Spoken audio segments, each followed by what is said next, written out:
7 মে'ত অনুষ্ঠিত হ'ব ৰাজ্যত দ্বিতীয় পৰ্যায়ৰ পঞ্চায়ত নিৰ্বাচনৰ ভোটগ্ৰহণ প্ৰক্ৰিয়া। দ্বিতীয় পৰ্যায়ত ভোটগ্ৰহণ অনুষ্ঠিত হ'ব ধুবুৰী, দক্ষিণ শালমাৰা, গোৱালপাৰা, বঙাইগাঁও, বৰপেটা, বজালী, নলবাৰী, কামৰূপ মেট্ৰ', হোজাই, নগাঁও, মৰিগাঁও আৰু দৰং জিলাত। দ্বিতীয় পৰ্যায়ৰ বাবে ইতিমধ্যে তুংগত উঠিছে প্ৰচাৰ অভিযান।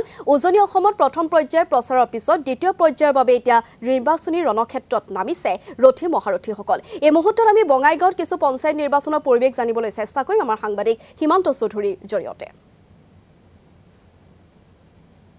হৈছে বঙাইগাঁও জিলাৰ দ্বিতীয় পৰ্যায়ত হ'বলগীয়া পঞ্চায়তী যুঁজ আৰু এই মুহূৰ্তত মোৰ সৈতে যোগীঘোপা জিলা পৰিষদৰ সদস্য পদৰ প্ৰাৰ্থী এগৰাকী মোৰ সৈতে আছে, আফচানা পাৰবিন। আনহাতে পশ্চিম মাজেৰালগা সমষ্টিৰ এগৰাকী ৱাৰ্ডৰ সদস্য এগৰাকী মোৰ সৈতে আছে। তেওঁলোকৰ সৈতে মত বিনিময় কৰিবলৈ যত্ন কৰিম। প্ৰথমতে মই জিলা পৰিষদৰ যিগৰাকী সদস্য তেওঁৰ কাষলৈ যাম। কেনে দেখিছে, কি হ'ব নিৰ্বাচন? আপুনি কংগ্ৰেছ দলৰ পৰা প্ৰাৰ্থিত্ব। হয় মানে মই মাজত যেতিয়া যাওঁ সকলোৱে আহে, ওচৰলৈ আহে, মোৰ বহুত ভাল লাগে। চবে মানে জিকাৰ এটা লক্ষণ আছে, হয় নে নাই? মই গ'লে সকলোৱে নিজে আগ্ৰহ কৰি মোৰ ওচৰত আহে, সেইকাৰণে বহুত ভাল লাগে। এটা জিকিম বুলি এটা আশা আছে আৰু জিকিব যদি পাৰোঁ মই ৰাইজৰ হৈকে কাম কৰিম।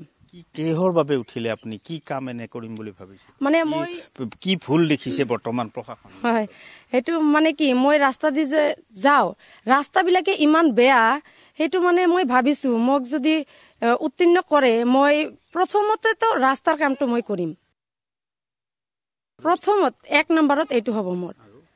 আৰু তাৰপিছত বহুতবিলাক ঘৰত গৈছোঁ, বহুত দুখীয়া ধৰণৰ মানুহ আছে, সিহঁতৰ কাৰণে মানে চৰকাৰী ঘৰ দিয়ে আজিকালি, সেইবোৰ দিবলৈ মই চেষ্টা কৰিম। কেন্দ্ৰতো বিজেপি চৰকাৰ, ৰাজ্যতো বিজেপি চৰকাৰ, এনে ক্ষেত্ৰত আপোনাৰ উন্নয়ন কৰাৰ ক্ষেত্ৰত কিবা বাধা আহিব নেকি? নহয়, সেইটো নহয়। আমাৰ মানে কি, আমাৰ এমপিও আমাৰ কংগ্ৰেছৰ, তাৰপিছত আমাৰ বিধায়কজনো কংগ্ৰেছৰ হয়। সেইকাৰণে মই ভাবোঁ যে জিলা পৰিষদ মানে মই যদি কংগ্ৰেছৰ প্ৰাৰ্থী